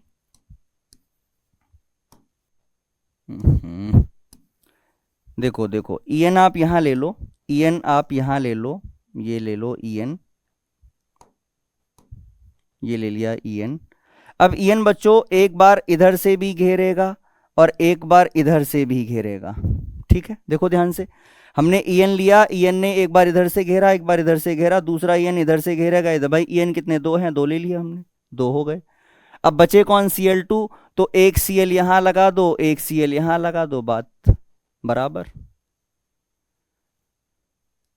ठीक है जी, एक दूसरा आइसोमर बना लें इसका। दूसरा आइसोमर क्या, वो तो इसकी मिरर इमेज होगी, मिरर इमेज होगी। इसकी मिरर इमेज बनानी है, कैसे बनाओगे, जब बेटा इसको ऐसे पलटोगे, इसको ऐसे पलट के ऐसे रखो, देखो इसको ऐसे उठाओ, ऐसे उठा के और ऐसे पलट दो, इसको ऐसे पलट के रख दो, तो ये Cl इधर आ जाएगा, EN उधर चला जाएगा। देखिए ध्यान से, ये है आपके पास में प्लेटिनम 1 2 3 4 5 और 6। ठीक है भाई, ये वाला नीचे वाला तो यहीं रहेगा, ये वाला घूम जाएगा। ध्यान देना, जो मैं समझा रहा हूं उसको समझने की कोशिश करना। ये वाला इधर ही रहेगा, ये थोड़ा उधर घूम जाएगा।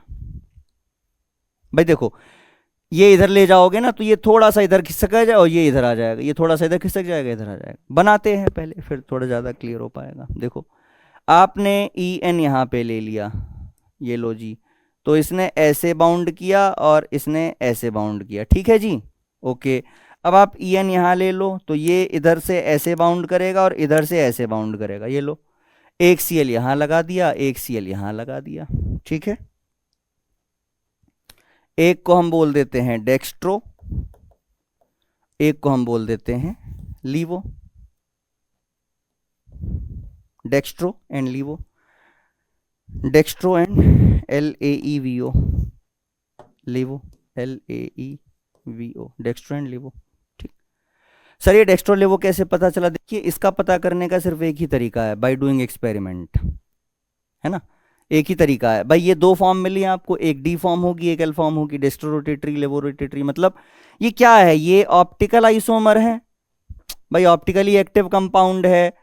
प्लेन ऑफ पोलराइज लाइट को जो रोटेट कर देते हैं वो ऑप्टिकली एक्टिव बन जाते हैं, पीपीएल को जो रोटेट कर देते हैं, है ना, ये तो पढ़ा था। अब पीपीएल को रोटेट कैसे पता चलेगा भैया? बैठ के देखोगे उसके अंदर कि कैसे घुमा रहा, नहीं ना, एक्सपेरिमेंट करना पड़ेगा, है ना। तो एक्सपेरिमेंट करने के बाद पता चलता है कि कौन सा आइसोमर डेक्स्ट्रो रोटेटरी है, कौन सा लेवो रोटेटरी है।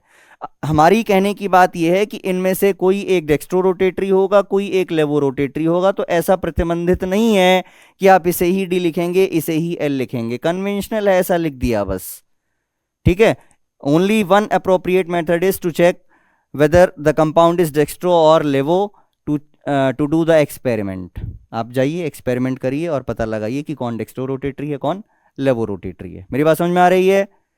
मेरी बात सभी को समझ में आ रही है? सॉरी, चलिए आगे बढ़ते हैं। ये था बच्चों ऑप्टिकल आइसोमेरिज्म, है ना। आपको इस तरीके के आइसोमर्स बनाने के लिए आ जाते हैं और इसके ऊपर ना चार्ज भी लगा दोगे इस तरीके से, ये 2+ था ना, तो ऐसे चार्ज नहीं बोलना है ना, इसके ऊपर का ऐसे चार्ज 2+ लगा देंगे, बन गया जी आइसोमर। डेक्स्ट्रो हो गया, लेवो हो गया, डेक्स्ट्रो हो गया, लेवो हो गया।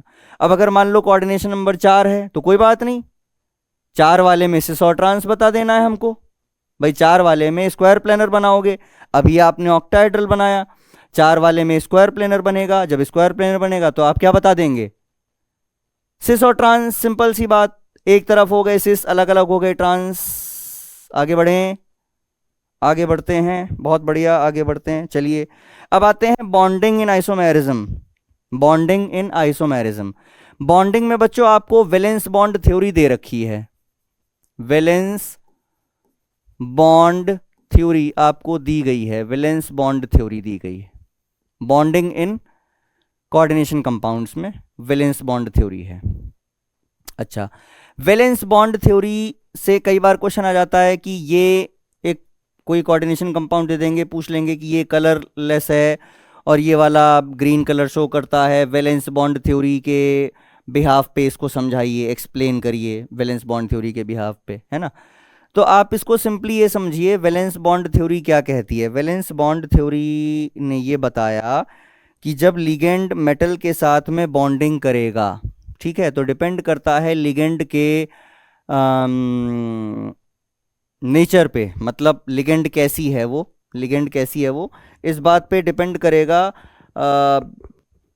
तो जो आपका फॉर्मेशन होगी कोऑर्डिनेशन कंपाउंड्स की, उसमें ना हाइब्रिडाइजेशन बदल जाता है, हाइब्रिडाइजेशन बदल जाता है, जिसकी वजह से जो कलर का रीज़न है वो, या आप कह सकते हैं कि एक आउटर ऑर्बिटल है एक इनर ऑर्बिटल है, ये दोनों बातें उसी हाइब्रिडाइजेशन से समझाई जाती हैं, या यूं कहो कि बदल जाती हैं, इम्पैक्ट करती हैं। ठीक, कुल मिलाकर के कि सवाल जो इसमें से पूछा जाएगा आपसे, हमें क्वेश्चन ले लेते हैं, है ना, हमें क्वेश्चन ले लेते हैं और उस क्वेश्चन से ही आपको इस कंसेप्ट को क्लियर करवा दिया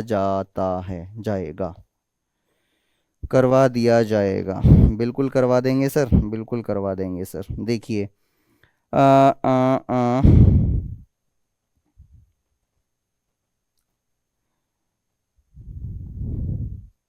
हम एक एग्जांपल ले लेते हैं बच्चों यहाँ पे।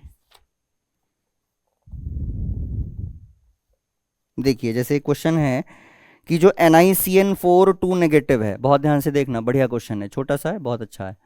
NiCN का होल 4 2 नेगेटिव, एक ये कॉम्प्लेक्स है, और एक है NiCl का होल 4 2 नेगेटिव, NiCl का होल 4 2 नेगेटिव, ये दो कॉम्प्लेक्स हैं। अब आपसे क्वेश्चन पूछा गया है कि जो पहला वाला है वो स्क्वायर प्लेनर है और इसका जो डायमैग्नेटिक है, लेकिन जो दूसरा है वो टेट्राहेड्रल है और पैरामैग्नेटिक है। वाह, कैसे सवाल है ये। देखिए पहला वाला, दोनों में आप देखेंगे निकिल है, निकिल है, निकिल के कॉम्प्लेक्स हैं, इस बार साइनाइड है यहाँ पे Cl है, क्लोराइड है, ठीक है। ये भी 4, ये भी 4, कोऑर्डिनेशन नंबर दोनों में 4 4 है। अब ये कह रहे हैं कि एक कॉम्प्लेक्स स्क्वायर प्लेनर है डायमैग्नेटिक, दूसरा टेट्राहेड्रल है पैरामैग्नेटिक, ऐसा क्यों? वैलेंस बॉन्ड थ्योरी के कंसेप्ट पे इसको एक्सप्लेन करिए, समझे समझे। देखिए निकल का सबसे पहले निकालेंगे हम ऑक्सीडेशन स्टेट, तो निकल को X माना, Cn माइनस होता है तो माइनस का 4 बराबर -2, ठीक है। तो X कितना आ गया, माइनस का 2 प्लस का 4, X इज इक्वल्स टू आ गया +2, ठीक है। निकल 2 प्लस में मौजूद है, इधर भी निकाल लो। निकल X है, Cl माइनस होता है, बराबर माइनस का 2, तो यहाँ से भी X बराबर आ गया +2, यानी कि दोनों में निकल +2 स्टेट में प्रेजेंट है, ठीक है, कोई दिक्कत नहीं है जी। अब निकल का कॉन्फ़िगरेशन, एटॉमिक नंबर निकल का बच्चों 28, निकल 28, 28 का मतलब जो निकल है, निकल का 28 होता है एटॉमिक नंबर। इसका कॉन्फ़िगरेशन क्या हो जाएगा, आउटर मोस्ट कॉन्फ़िगरेशन हो जाएगा बच्चों 4s2 3d8, सही है, सही है, ठीक है। अब जब ये Ni2 प्लस में जाएगा, Ni2 प्लस में जाएगा तो ये 4s के 0 हो जाएंगे और 3d में 8 रह जाएंगे, सही लिखा है। अब इधर देखो, निकल सेम पैटर्न ऑब्जर्व करेगा यहाँ पे, भाई यहाँ पर भी आपका क्या होगा, Ni2 प्लस में जब जाएगा तो 4s 0 हो जाएगा और 3d में 8 हो जाएगा। यहाँ तक तो दोनों सेम है सर, ठीक है। अब हुआ क्या, हुआ एक्चुअली में ये कि जो Cn है, अभी इसके ऑर्बिटल बनाते हैं पहले। देखो s ऑर्बिटल ये रहा 4s जो कि खाली पड़ा हुआ है, ये है इसका d ऑर्बिटल, ठीक है, और ये इसके बाद में इसका p ऑर्बिटल, ठीक, जो कि खाली पड़ा हुआ है 4p। ये 3d ऑर्बिटल है, ये 4p ऑर्बिटल है। अब बच्चों देखो आपके पास में इसमें तो इलेक्ट्रॉन है नहीं, निकल 2 प्लस में गया ना तो इसमें इलेक्ट्रॉन तो बचे नहीं। इलेक्ट्रॉन किस में है, इसमें, भाई इसमें है ना, डी में कितने, 8, 1 2 3 4 5 6 7 8, ठीक है, ठीक है, ओके। अब क्या हुआ कि जो Cn है, Cn एक स्ट्रॉन्ग फील्ड लिगेंड होती है। अब ये क्या कह रहे हो सर, एक्चुअली में ये भी सब चेक करके बताया गया है कि जो साइनाइड होता है Cn ये स्ट्रॉन्ग फील्ड लिगेंड की तरह वर्क करता है। Cl नहीं करता, क्लोरीन नहीं करता, निकल के साथ क्लोरीन नहीं करता, Cl, ठीक है। तो जब ये स्ट्रॉन्ग फील्ड हो जाएगा तो एक्चुअली में उस केस में क्या होता है कि ये जो इलेक्ट्रॉन अभी आपको अनपेयर दिख रहे हैं ना, अनपेयर दिख रहे हैं, ये वाले अनपेयर, ये पेयर्ड हो जाएंगे, ये पेयर्ड हो जाएंगे, अनपेयर्ड इलेक्ट्रॉन जो है ये पेयर्ड हो जाएंगे। जब ये पेयर हो जाएंगे, कहने का मतलब कि जब Cn माइनस आएगा, जब यहाँ पे Cn माइनस आएगा तो Cn माइनस के आते ही ये वाले पेयर्ड हो जाएंगे। तो जब ये पेयर हो जाएंगे बच्चों तो इनको आप ऐसे दिखाओगे, फिर देखिए ये हो गए पेयर, 2 2 4 2 6 और 2 8, ये पेयर हो गए, 8 इलेक्ट्रॉन्स, 2 2 4 2 6 2 8। अब यहाँ पे साइनाइड के इलेक्ट्रॉन्स आएंगे, कितने साइनाइड हैं बच्चों टोटल आपके पास में, 4, एक यहाँ आया, एक यहाँ पे आया, पक्का, दूसरा S में जाएगा, ठीक है, तीसरा P में आएगा और चौथा फिर P में आएगा। दोबारा देखो, एक D में गया, पहले चला गया, D के बाद फिर S में गया, 2 इलेक्ट्रॉन हो गए, 2 साइनाइड हो गए सॉरी, फिर तीसरा इसमें गया, चौथा इसमें गया। तो टोटल जो आपके ऑर्बिटल यूज हुए हैं वो बच्चों इस्तेमाल हुए हैं, D 1 हुआ है, S का एक हुआ है और P के दो हुए हैं, DsP2 हाइब्रिडाइजेशन क्या आया बच्चों, DsP2 हाइब्रिडेशन क्या आया, DsP2। ठीक है, समझ में आ रहा है? क्या यहां पे कोई अनपेड इलेक्ट्रॉन बचा, क्या कोई अनपेड इलेक्ट्रॉन बचा? नहीं, नहीं है। अब क्योंकि इसका जो हाइब्रिडाइजेशन है DsP2 और इसमें कोई अनपेड इलेक्ट्रॉन नहीं है, तो अनपेड इलेक्ट्रॉन ना होने की वजह से ये कैसा हो गया, डाईमैग्नेटिक। और क्योंकि इसका हाइब्रिडाइजेशन DsP2 है तो इसकी शेप कैसी हो गई, स्क्वायर प्लेनर। समझ में आया, समझ में आया? अब इधर देखो, NiCl4 वाले को कंसिडर करते हैं, तो Ni2+ में जब जाएगा, सेम केस यही है, तो आप ऑर्बिटल बनाओगे बच्चों इसके लिए। ये 4s ऑर्बिटल है, ठीक है, ये आपका 4d है और आगे ये 4p ऑर्बिटल है। ठीक है, अब इलेक्ट्रॉन फिल करिए, इसमें भी 8 इलेक्ट्रॉन है भाई, 8 इसके अंदर भी हैं, 1 2 3 4 5 6 7 और 8। अब क्योंकि जो Cl- है, यानी कि जब Cl- अप्रोच करेगा इसकी तरफ, तो बच्चों यहां पे क्या है कि Cl- जो है ना वो वीक फील्ड की तरह काम करता है, मतलब इलेक्ट्रॉन को पेयर नहीं कर पाएगा, इतनी एनर्जी नहीं है इसके पास कि इलेक्ट्रॉन को पेयर कर पाए, पेयर अप कर दे इलेक्ट्रॉन्स को। तो ये जो 2 इलेक्ट्रॉन बचे हुए हैं, अनपेयर्ड दिख रहे हैं जो, ठीक है, ये वाले, ये एज इट इज रहेंगे, ये वाले इलेक्ट्रॉन एज इट इज रहेंगे, इनको पेयर अप नहीं कर पाएगा Cl। ठीक ठीक, टोटल Cl कितने, 4। तो अब एक Cl गया बच्चों s ऑर्बिटल में और 3 चले गए बच्चों p ऑर्बिटल में। ठीक है, एक Cl गया s ऑर्बिटल में और 3 चले गए p ऑर्बिटल में। तो बच्चों कौन कौन से ऑर्बिटल इस्तेमाल हुए हैं हाइब्रिडाइजेशन में, एक तो s ऑर्बिटल यूज हुआ है और 3 p के ऑर्बिटल यूज हुए हैं, यानी कि sp3 हो गया इसका हाइब्रिडाइजेशन। इसका हाइब्रिडेशन क्या हो गया, sp3। और हम जानते हैं कि अगर हाइब्रिडेशन sp3 होता है तो शेप कैसी हो जाती है, टेट्राहेड्रल हो जाती है सर। तो ये टेट्राहेड्रल हो गया, और क्योंकि यहां पे देखो 2 अनपेड इलेक्ट्रॉन प्रेजेंट हैं, 2 अनपेड इलेक्ट्रॉन प्रेजेंट हैं, इसलिए ये पैरामैग्नेटिक भी होता है। समझ में आ गया? आपको इस तरीके से बना के आना पड़ेगा बोर्ड एग्जाम में। मैंने तो एक ही पेज पे यहां पे दिखा दिया है, मतलब साइड बाय साइड करके दिखा दिया है, आप एक एक करके चलना, मतलब पहले NiCN4 बनाना, उसके नीचे फिर NiCl4 बनाना। ठीक है, अभी तो यहाँ पे स्पेस काफ़ी है तो मैंने लिख दिया, आप पहले ऊपर लिखेंगे NiCN4, फिर नीचे उसके NiCl4 लिख करके चलेंगे। समझ में आ गया बच्चों? ये 3 नंबर में क्वेश्चन पूछा जाता है। अब यहाँ पे क्वेश्चन की फ्रेमिंग कुछ ऐसे भी हो सकती थी, समझना ध्यान से। क्या क्वेश्चन ऐसे भी फ्रेम किया जा सकता था कि ये जो कॉम्प्लेक्स है, क्योंकि दोनों में कोऑर्डिनेशन नंबर 4 है, दोनों में कोऑर्डिनेशन नंबर 4 है, लेकिन ये जो है इनर ऑर्बिटल कॉम्प्लेक्स बनाता है और ये आउटर ऑर्बिटल कॉम्प्लेक्स बनाता है, ऐसा क्यों, ये भी आपसे पूछा जा सकता था, आपसे इसकी भी क्वेश्चन की जा सकती थी। तो आप सेम यही बताते, क्यों, देखो यहां पे जो d ऑर्बिटल है वो अंदर वाला इस्तेमाल हो रहा है। पहले हाइब्रिडेशन देखो आप, क्या है, DsP2, हाइब्रिडेशन क्या है, DsP2।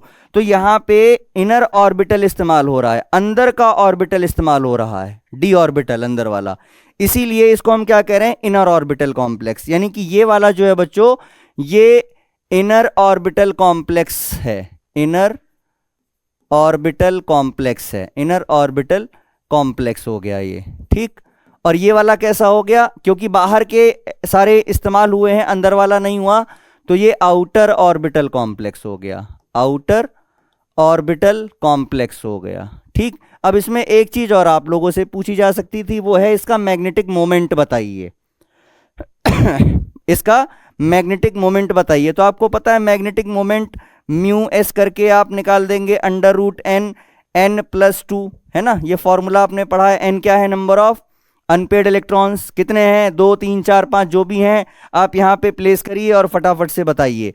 जैसे इसके लिए तो मैग्नेटिक मोमेंट 0 हो जाएगा, क्योंकि भाई डाई मैग्नेटिक है, कोई है ही नहीं यहाँ पे अनपेड इलेक्ट्रॉन। यहाँ पे आप मैग्नेटिक मोमेंट बता सकते हो, अनपेड इलेक्ट्रॉन 2 हैं, तो आप यहाँ पे लिखेंगे 2, 2 + 2 कितना हो गया, 2 2 4 2 6, यानी कि √6 आ गया। √6 की वैल्यू आप फाइंड आउट कर लेंगे, आपको 2 पॉइंट समथिंग आंसर मिल जाएगा। बोलो यहां तक समझ में आ रहा है? यहां तक सभी को समझ में आ रहा है? आई होप सबको आ रहा होगा, आ गया होगा सर अब तक तो। ठीक है, सबको क्लियर है यहां तक? तो ये दो क्वेश्चन मैंने आपको बताए हैं, या तो इनर ऑर्बिटल को लेकर के पूछा जा सकता है या तो आउटर ऑर्बिटल को लेकर पूछा जा सकता है। कॉन्सेप्ट सबका वही रहेगा, वैलेंस बॉन्ड थ्योरी का। जितने डायमैग्नेटिक हैं वहां पे मैग्नेटिक मोमेंट जीरो ही आना है, और जहां पे पैरामैग्नेटिक होंगे वहां पे मैग्नेटिक मोमेंट आप फॉर्मूले से कैलकुलेट कर लेंगे। ठीक है, चलिए पढ़ते रहिए बहुत अच्छे से मन लगा करके, और इस चैप्टर में हमें पूरे नंबर लेके आने हैं। Thank you.